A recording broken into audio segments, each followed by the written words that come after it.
क्रिस्का recording studio Ekangar सराय।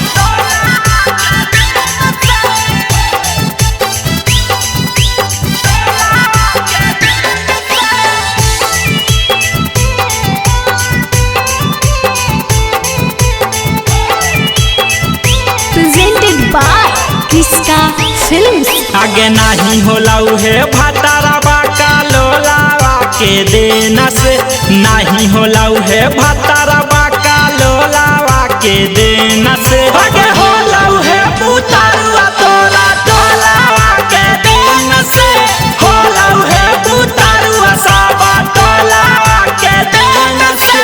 सब तर कहाँ ही होले है बाबा भोलावा के देना से, पूछाला पर कहाँ ही होले है भोलावा के देना से। आगे होला है पुतारुआ तोरा टोलावा के देना से, होला है पुतारुआ साबा टोलावा के देना से।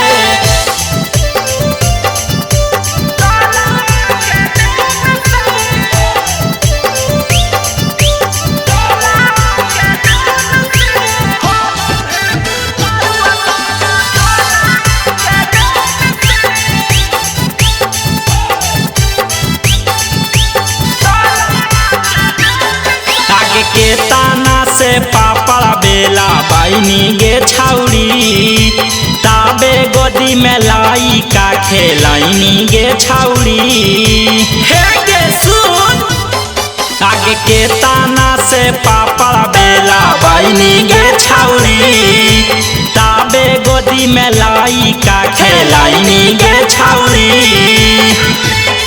आगे गली कुची के हकाउ ना हो खटोलावा के देना से, गली कुची के हकाउ ना हो खटोलावा के देना से। आगे होला है पुतारुआ तोरा टोलावा के देना से, होला है पुतारुआ साबा टोलावा के देना से।